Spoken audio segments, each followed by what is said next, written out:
পূর্ব উপকূলে চন্দনপুর অনসির মতো নির্জন সমুদ্র তীর আর কোথাও নেই। সেবার শরৎকালে সেখানে বেড়াতে গিয়ে এরকম নির্জনতা দেখে প্রথমে খুব অবাক লেগেছিল, কিন্তু ক্রমশ ব্যাপারটা বুঝতে পারছিলাম। প্রথমত, এখানে সমুদ্রের চেহারায় আদিম ধরনের রাগী ভাব এবং অসংখ্য ডুবো পাথরে ভর্তি, তাই স্নান করা প্রায় অসম্ভব। যে সমুদ্রে স্নান করা যায় না সেখানে ভ্রমণ বিলাসীরা যেতে চায় না।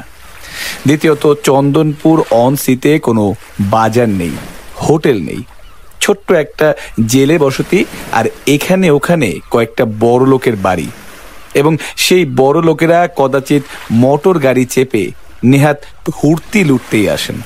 সঙ্গে থাকেন একদল ইয়ার বন্ধু।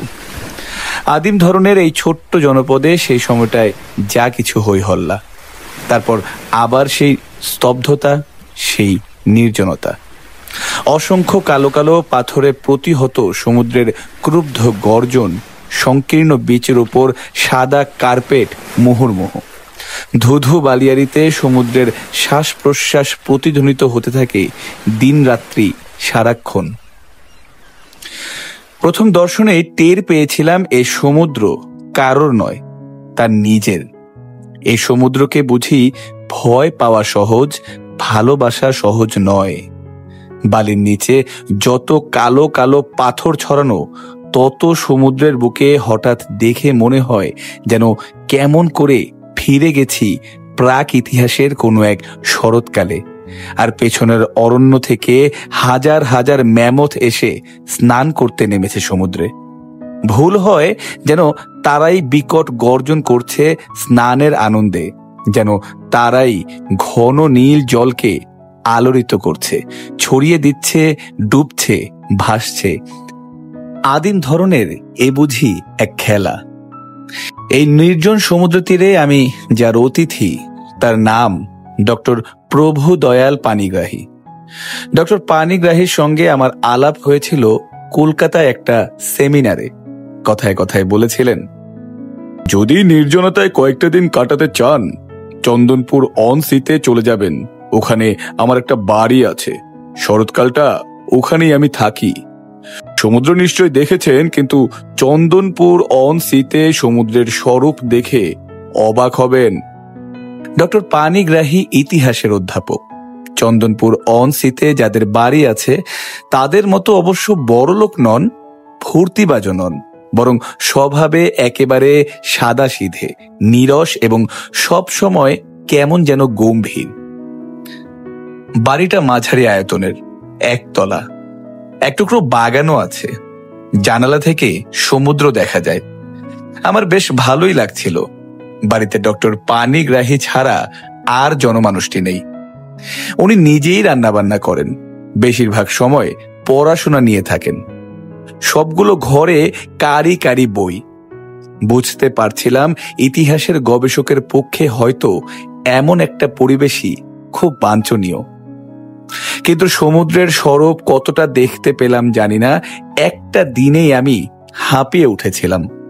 পরের দিনটা কাটিয়ে কোনোভাবে কেটে পড়ব ভাবছিলাম।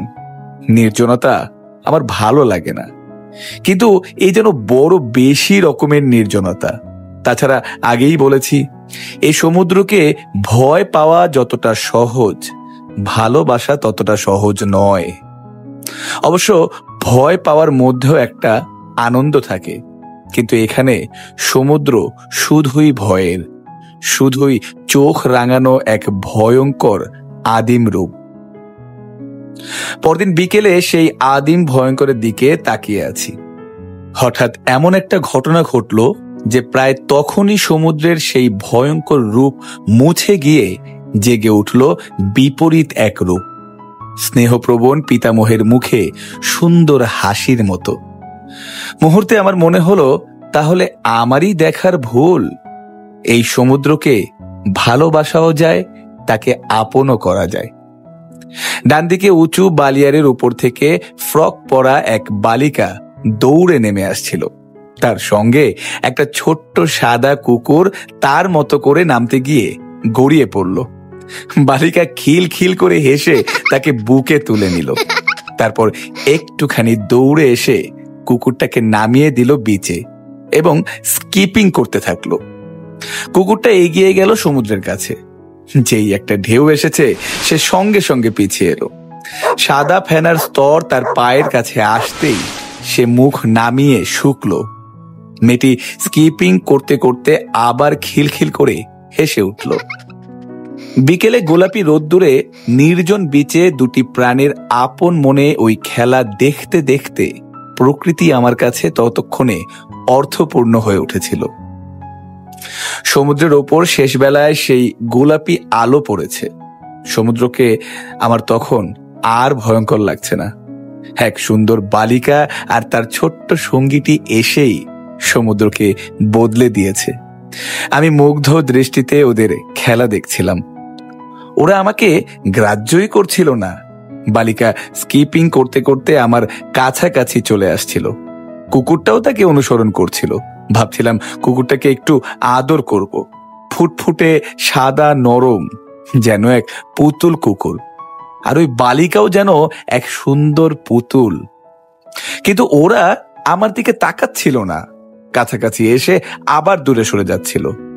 কিন্তু এক মুহূর্তের জন্য ওরা থামছিল না। ওরা কি ক্লান্ত হচ্ছে না? আমি আর চুপ করে থাকতে পারলাম না। বললাম, খুব হয়েছে, এবার একটু থামো তো দেখি, আমার কাছে এসো, একটু গল্প করি। কি নাম তোমার? আর ওই ক্ষুদে প্রাণীটারই বা কি নাম? আমার দিকে তবুও তাকালো না ওরা। তখন হাসতে হাসতে আমি এগিয়ে গেলাম ওদের দিকে। তখন ওরা বিচের ওপর দৌড়তে শুরু করলো। হেও কি একটা খেলা ওদের কাছে, নাকি ওরা ভয় পাচ্ছে আমাকে? চেঁচিয়ে বললাম, ভয় পেও না, আমাকে ভয় পেও না, আমি কিছু করব না। কিন্তু ওরা কথা কানে নিল না। আমি থমকে দাঁড়ালাম। দেখলাম দুটিতে তখনও দৌড়চ্ছে। কত দূরে গিয়ে থামলো। তারপর সেখানে আগের মতো মেয়েটি স্কিপিং শুরু করলো।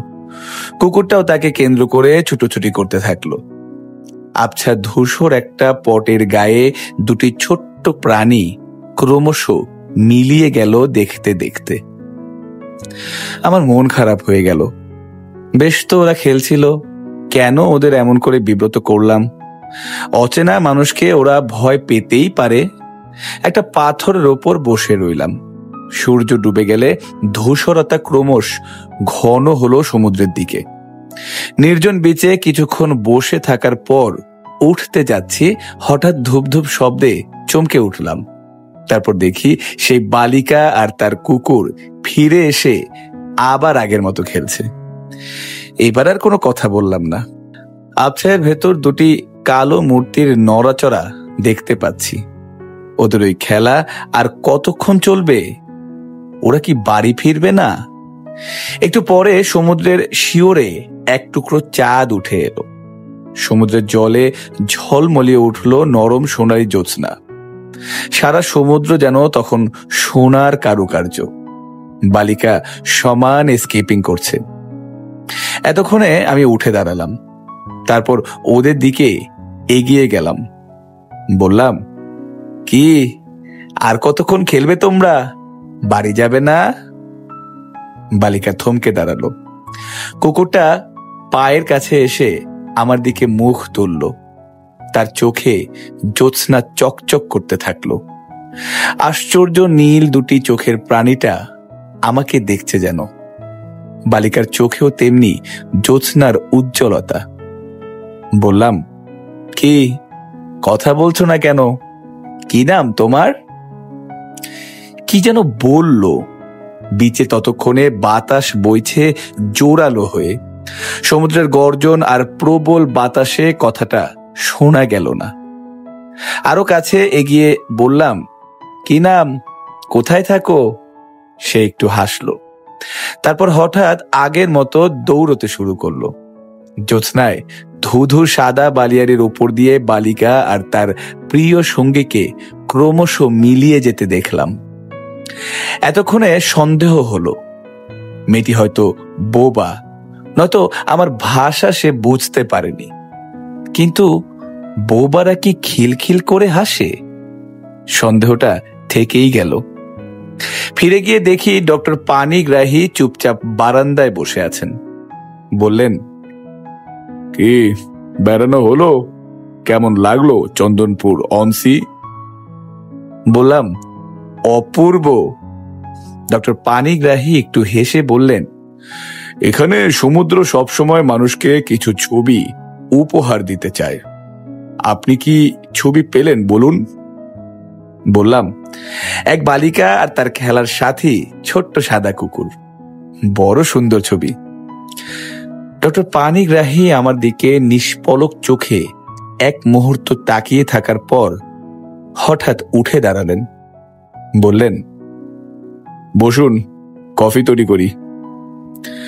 সত্যি বলতে কি, পরদিনই যে যাব ভেবেছিলাম, যেতে তো ইচ্ছে করলই না, বরং চন্দনপুর অনসির সমুদ্রকে ভীষণ ভালোবেসে ফেললাম। সারাক্ষণই সমুদ্রের তীরে গিয়ে বসে থাকতে ইচ্ছা করে। যতক্ষণ বসে থাকি, সেই ফুটফুটে সুন্দর ফ্রক পরা বালিকা আর তার সাদা কুকুরটা সমুদ্রের জল ছুঁয়ে খেলা করে বেড়ায়, কখনো দূরে কখনো কাছে। বালিকা স্কিপিং করে, কখনো কখনো বা বালিয়ার দিকে দৌড়ে যায়, কিছুক্ষণ অদৃশ্য হয়ে যায়, আবার ফিরে আসে। আমি তাকিয়ে থাকি, কথা বলতে চাই, সে শুধু নিঃশব্দে হাসে। আবার ফিরে আসে, আমি তাকে ডাকি, কথা বলতে চাই, সে শুধু নিঃশব্দেই হাসে, আবার ছুটে যায়। তার কুকুরটা একটু দূরে দাঁড়িয়ে যেন অবাক চোখে আমাকে দেখতে থাকে, কিন্তু সেও তার সঙ্গীর মতো নিঃশব্দ। একদিন বিকেলে বিচের সেই পাথরটাতে বসে সমুদ্রের পটে সুন্দর দুটি প্রাণীর আপন মনে খেলা দেখছিলাম। সন্ধ্যা হয়ে গেলে সমুদ্র থেকে বিশাল লাল গোলার মতো চাঁদ লাফ দিয়ে আকাশে উঠল। কিছুক্ষণ পরে সেই চাঁদের রং বদলে সোনালি হয়ে গেল। ঝলমলে জ্যোৎস্নায় দুটি চঞ্চল মূর্তি তখনও ক্লান্তিহীন খেলায় মেতে আছে। হঠাৎ টের পেলাম সমুদ্র আমার পায়ের কাছে এসে পড়েছে। পাথরে একটা প্রকাণ্ড ঢেউ এসে প্রচন্ড শব্দে ভেঙে পড়ল। আমি ভিজে গেলাম একেবারে। তারপরেই কানে এলো সমুদ্রের অস্বাভাবিক গর্জন। বাতাসও হঠাৎ বেড়ে গেল, ঝড় বইতে শুরু করলো। সমুদ্রের দিকে আতঙ্কে তাকিয়ে দেখলাম বিশাল উঁচু হয়ে বিকট গর্জন করতে করতে ছুটে আসছে যেন এক দীর্ঘ কালো পাহাড়, তার মাথায় ভয়ঙ্কর সাদা ফেনা। আমি বীচ থেকে দৌড়ে গিয়ে উঁচু বালিয়াড়িতে উঠলাম। সঙ্গে সঙ্গে মাথায় এলো, আজ বুঝি ভরা কোটাল। পূর্ণিমার রাতে সমুদ্র এমনই করে উত্তাল হয়ে ওঠে। অমনি মনে পড়ল বালিকা আর তার কুকুরের কথা। সর্বনাশ, কোথায় গেল ওরা? বালিয়াড়ির বুকে এসে মুহুর্মুহু আছড়ে পড়ছে উন্মত্ত লোনা জল। সারা বীজ তলিয়ে গেছে, ওরা কোথায়? আমি ভীষণ ভয় পেয়ে ডক্টর পানিগ্রাহীর বাড়ির দিকে ছুটলাম। ডক্টর পানিগ্রাহী বারান্দায় আলো জেলে বসেছিলেন। আমার অবস্থা দেখে একটু হেসে বললেন, সমুদ্র আপনাকে আজ কি উপহার দিয়েছে তা তো দেখতেই পাচ্ছি। যান, কাপড় বদলে আসুন। দম আটকানো গলায় বললাম, ডক্টর ডক্টর পানিগ্রাহী, সেই মেয়েটি আর তার কুকুরটা? আমার কথা কেড়ে ডক্টর পানিগ্রাহী বললেন, ওই দেখুন, ওরা এখনো খেলছে। ভীষণ অবাক হয়ে দেখি আজ টেবিলে একটা ফ্রেমে আটকানো ছবি রেখেছেন ডক্টর পানিগ্রাহী, আর সেই ছবিতে সেই বালিকা আর তার সাদা ছোট্ট কুকুর খেলার ভঙ্গিতে স্থির হয়ে আছে। বললাম, এ কি? ডক্টর পানিগ্রাহী বললেন, আমার মেয়ে পিঙ্কি আর তার প্রিয় সাথী জুলি। গত বছর ওদের দুজনকেই সমুদ্র নিয়ে গেছে, হয়তো ছবি আঁকবে বলেই।